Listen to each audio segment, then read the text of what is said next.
Attorney Ben Crump announced that lawsuit today with Henrietta Lacks' family at his side, and he's joining us now live to talk more about the case. Mr. Crump, appreciate your time. So let's go back. 1951, this happened to Henrietta. Her family learned about the cells in the 1970s. Why is the Lacks family suing now, and what was it about this case that you wanted to take on? Because justice delayed is justice denied, Marnie.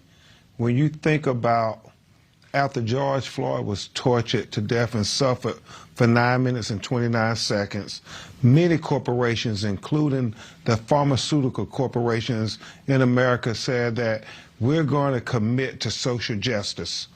Well, when we think about the last months of Henrietta Lacks' life, agonizing in pain because they experimented on her, not to save her life, but to use her as a lab rat, then we should make the renewed commitment to social justice for Henrietta Lacks and her descendants, which even though her cells contributed to every segment of the population for generations over the last 70 years, and these pharmaceutical companies made millions and billions of dollars in profit, yet her family didn't receive any kind of compensation or benefit from her sales. And we feel we have to honor her because her life mattered and Black lives matter. Does this case have more momentum given what happened to George Floyd and the settlement that his family received? Well, I think there is a connection between Black people suffering and people finally recognizing that we have to have accountability.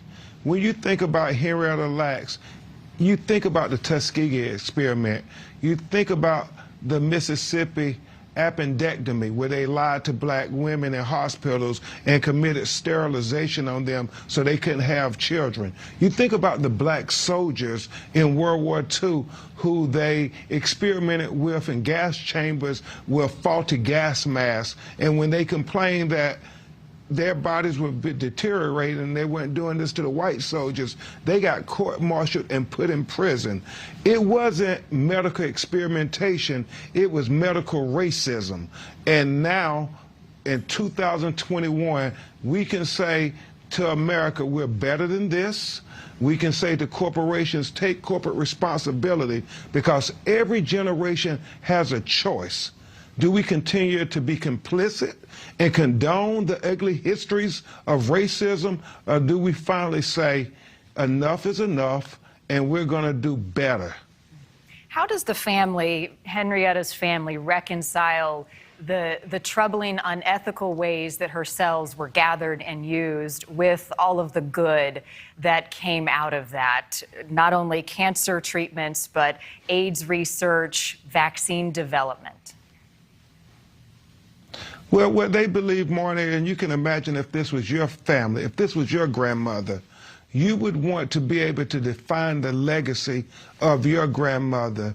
You would want to make sure that your children benefited from the legacy of your grandmother, and that you would be able to pass that legacy down to generations and children yet unborn from your flesh and blood. But not for this Black woman, as being the case with many Black people. Her cells are being sold as chattel, just like in slavery, they sold Black people as chattel property, and we never benefited from that sale or them using our life or our genetic materials in Henrietta's situation. And so when you ask me that question, Marnie, what I think of is I'm sure they are very pleased that their grandmother's miraculous cells has been the cornerstone of modern medicine. But why is it that everybody else in the world should profit except her flesh and blood and her children? Ben Crump, thank you for your time tonight. You're representing Henrietta Lacks' families, and we will continue to follow what happens in this case. We appreciate your time. Thank you.